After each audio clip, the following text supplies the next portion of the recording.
ശ്രീമാത്രേ നമഃ. നാഭ്യാലവാലരോമാളി ലതാഫലകുജദ്വയീ.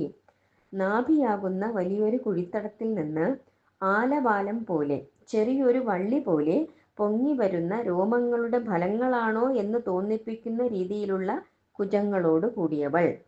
അതായത് ഒരു തടം, ആ തടത്തിൽ നിന്ന് വളരെ നേർത്ത ഒരു വള്ളി, ആ നേർത്ത വള്ളിയിൽ കാഴ്ച കിടക്കുന്ന ഫലങ്ങൾ പോലെ തോന്നിപ്പിക്കുന്ന സ്തനങ്ങൾ.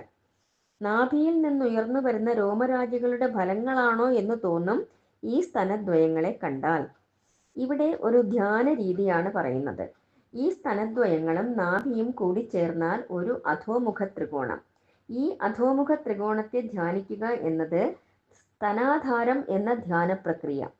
ഈ സ്തനാധാരം എന്ന ധ്യാന പ്രക്രിയ നമ്മൾ നടത്തിയാൽ, അതായത് ഈ അധോമുഖ ത്രികോണത്തെ ധ്യാനിച്ചാൽ മനസ്സ് സ്ഥിരമാകുകയും മനസ്സിലുള്ള അനാവശ്യ വാസനകളെല്ലാം ഇല്ലാതാവുകയും ചെയ്യുമെന്ന് യോഗശാസ്ത്രം. അതിൻ്റെ വർണ്ണനയാണിത്.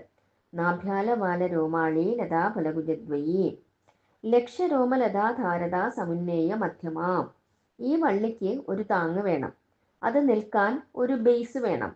ആ വള്ളിക്ക് താങ്ങ് എന്താണെന്ന് നോക്കിയപ്പോൾ കാണുന്നില്ലാത്രേ.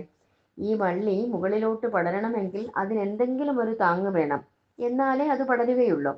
താങ്ങ് എന്താണെന്ന് നോക്കിയപ്പോൾ അത് കാണാൻ പറ്റുന്നില്ല. അപ്പോൾ വാഗ്ദേവതമാർ ഊഹിക്കുകയാണ് അത് ദേവിയുടെ അരക്കെട്ടായിരിക്കും. അരക്കെട്ട് കാണാനില്ല. ദേവിയുടെ അരക്കെട്ട് അത്രയ്ക്കും നേർത്തതാണ്. പത്മിനി എന്ന വിഭാഗത്തിൽപ്പെട്ട സ്ത്രീയുടെ അരക്കെട്ട് വളരെ സ്ലെൻഡർ ആയിരിക്കും എന്നതാണ് അർത്ഥം. ഇതിന് വേറെയും ഒരർത്ഥം, അരക്കെട്ട് കാണാനില്ല, അതായത് നടുഭാഗം കാണാനില്ല.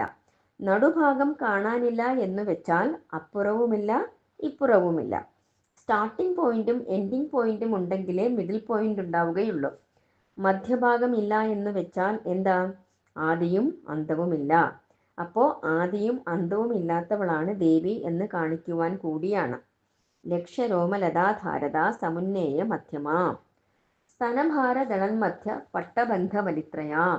ഈ സ്തനഭാരങ്ങളെ കൊണ്ട് ഇപ്പോൾ ഒടിഞ്ഞു പോകുമോ എന്ന് തോന്നുന്ന കെട്ടുകളാണെന്ന് തോന്നിപ്പിക്കുന്ന തരത്തിലുള്ള ത്രിവലികളോട് കൂടിയവൾ. സുന്ദരിമാരായ സ്ത്രീകൾക്ക് 3 മടക്കുകൾ ഉണ്ടാകണം എന്ന് സാമുദ്രിക ശാസ്ത്രം. അപ്പോൾ ദേവിയുടെ ഈ 3 മടക്കുകൾ ഈ വള്ളികളുടെ മുകളിലുള്ള ഫലങ്ങളുടെ ഭാരം കൊണ്ട് ഒടിഞ്ഞു പോകാതിരിക്കാൻ വേണ്ടി കെട്ടിയിട്ടിരിക്കുകയാണോ എന്ന് തോന്നിപ്പിക്കുമാറുള്ള ത്രിവലികൾ. ആ ത്രിവലികളാണത്രേ ദേവിയുടെ 3 മടക്കുകൾ. സ്തനഭാരദളന്മധ്യ പട്ടബന്ധവലിത്രയാ. മറ്റൊരർത്ഥം, ഈ